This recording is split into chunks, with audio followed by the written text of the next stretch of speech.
Item ಯಾವುದೇ ಇರಲಿ try ಮಾಡಿ ಆಚಿ ಚಿಕನ್ ಮಸಾಲಾ. ಆಚಿ ಚಿಕನ್ ಮಸಾಲಾ. ತಮಿಳುನಾಡಿನಲ್ಲಿ ಡಿಎಂಕೆಗೆ ಕೈ ಕೊಟ್ಟ ಕಾಂಗ್ರೆಸ್. ಟಿವಿಕೆ ಗೆಲ್ತಾ ಇದ್ದಂತೆ ಡಿಎಂಕೆ ದೋಸ್ತಿಗೂ ಬಾಯ್ ಬಾಯ್. ಟಿವಿಕೆ ಪಕ್ಷವನ್ನ ಹಾಡಿ ಹೊಗಳಿದ ಕಾಂಗ್ರೆಸ್. ಡಿಎಂಕೆಯನ್ನ ತಮಿಳುನಾಡು ಜನ ತಿರಸ್ಕರಿಸಿದ್ದಾರೆ. ಆದರೆ ಬಿಜೆಪಿಯನ್ನ ತಡೆಯುವಲ್ಲಿ ಟಿವಿಕೆ ಸಕ್ಸಸ್ ಆಗಿದ್ದಾರೆ. ಆದ್ದರಿಂದ ಟಿವಿಕೆಗೆ ಬೆಂಬಲ ಅಂತ ಕಾಂಗ್ರೆಸ್ ಈ ಸಂದರ್ಭದಲ್ಲಿ ಹೇಳಿಕೊಂಡಿದೆ. ನೋಡಿ, ತಮಿಳುನಾಡಿನಲ್ಲಿ ಡಿಎಂಕೆಗೆ ಕಾಂಗ್ರೆಸ್ ಕೈ ಕೊಟ್ಟಿರು.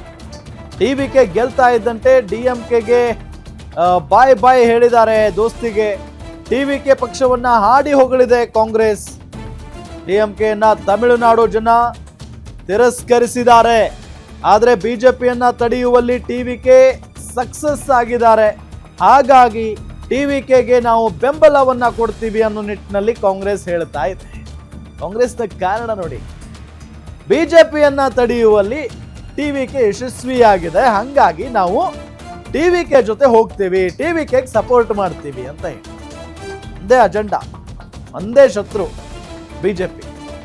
ಬಿಜೆಪಿಯನ್ನ ಯಾರು ತಡಿತಾರೋ ಅವರ ಜೊತೆಗೆ ಕಾಂಗ್ರೆಸ್ ಮೈತ್ರಿ ಮಾಡಿಕೊಳ್ಳುತ್ತೆ ಅನ್ನೋದಕ್ಕೆ ಉದಾಹರಣೆನ ಇದು, ಗೊತ್ತಿಲ್ಲ. ಸೊ ಅವರು ಹೇಳ್ತಾ ಇರೋ ಪ್ರಕಾರ ಈ ಒಂದು ಎಲೆಕ್ಷನ್ನಲ್ಲಿ ತಮಿಳುನಾಡಿನಲ್ಲಿ ಬಿಜೆಪಿಯನ್ನ ಟಿವಿಕೆ ತಡೆ ಹಿಡಿದಿದೆ. ಆದ ಕಾರಣ ನಾವು ಟಿವಿಕೆ ಪಕ್ಷದ ಜೊತೆಗೆ ಹೋಗ್ತಾ ಇದ್ದೀವಿ. ಜೊತೆಗೆ ಹಳೇ ಮೈತ್ರಿ, ಹಳೇ ದೋಸ್ತಿ ಏನಿದೆಯಲ್ಲ ಡಿಎಂಕೆ, ಆ ಡಿಎಂಕೆ ಪಕ್ಷದ ಬಗ್ಗೆಯೂ ಕೂಡ ಕಾಂಗ್ರೆಸ್ ಮಾತಾಡಿರೋದು. ಡಿಎಂಕೆಯನ್ನ ತಮಿಳುನಾಡಿನ ಮತದಾರ ಪ್ರಭುಗಳು ತಿರಸ್ಕರಿಸಿದ್ದಾರೆ ಅಂತ. ಈ ಹಿಂದೆ ಮೈತ್ರಿ ಆದಂತಹ ಸಂದರ್ಭದಲ್ಲಿ ಹಾಡಿ ಹೊಗಳ್ತಾ ಇತ್ತು ಇದೇ ಕಾಂಗ್ರೆಸ್ ಡಿಎಂಕೆಯನ್ನ, ನೀನೇ ಚಿನ್ನ ನೀನೇ ರನ್ನ ಅಂತ ಹೇಳಿ. ಈಗ ನೋಡಿದ್ರೆ ಗೆದ್ದೆತ್ತಿನ ಬಾಲ ಹಿಡ್ಕೊಂಡು ಟಿವಿಕೆನೇ ಬೆಸ್ಟು ಅಂತ ಹೇಳಿ ಟಿವಿಕೆ ಜೊತೆಗೆ ಹೋಗ್ತಾ ಇರೋದು. ಹಳೆ ದೋಸ್ತಿಯನ್ನ ಮರೆತು ಬಿಟ್ಟಿದ್ದಾರೆ ಕಾಂಗ್ರೆಸ್ನವರು. ಸೊ ಆ ನಿಟ್ಟಿನಲ್ಲಿ ಒಂದು ಕಾರಣ. ಇದೆಲ್ಲದರ ಜೊತೆಗೆ ಈಗ ಮತ್ತೊಂದು ಕಾರಣ ಏನಪ್ಪಾ ಅಂತ ಅಂದ್ರೆ, ಟಿವಿಕೆ ಬಿಜೆಪಿಯನ್ನ ಮಣಿಸ್ಬಿಟ್ಟಿದೆ. ಹಾಗಾಗಿ ನಾವು ಟಿವಿಕೆ ಜೊತೆಗೆ ಹೋಗ್ತಾ ಇದ್ದೀವಿ ಅಂತ ಹೇಳಿ. ಎಲ್ಲಿ ಗೆಲುವಿದೆಯೋ ಅಲ್ಲಿ ಕಾಂಗ್ರೆಸ್ ಹೋಗುತ್ತೆ ಅನ್ನೋದಕ್ಕೊಂದು ಉದಾಹರಣೆ ಇದು.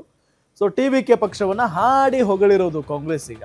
ಸೊ ಡಿಎಂಕೆಯನ್ನ ತಮಿಳುನಾಡು ಜನ ತಿರಸ್ಕರಿಸಿದ್ದಾರೆ. ಆದರೆ ಬಿಜೆಪಿಯನ್ನ ತಡೆಯುವಲ್ಲಿ ಟಿವಿಕೆ ಸಕ್ಸಸ್ ಆಗಿದ್ದಾರೆ. ಹಾಗಾಗಿ ಟಿವಿಕೆಗೆ ನಾವು ಬೆಂಬಲವನ್ನ ಕೊಡ್ತೀವಿ ಅನ್ನೋ ನಿಟ್ಟಿನಲ್ಲಿ ಕಾಂಗ್ರೆಸ್ ಹೇಳ್ತಾ ಇರೋದು.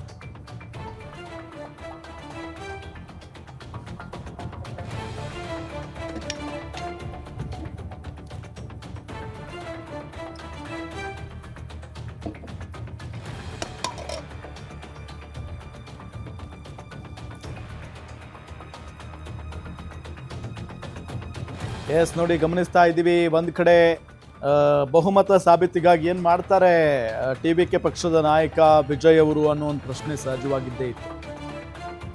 ಸೊ ಅದಾದ ನಂತರ ಈಗ ಒಂದು ಬೆಳವಣಿಗೆ ಅಂತೂ ಆಗಿದೆ.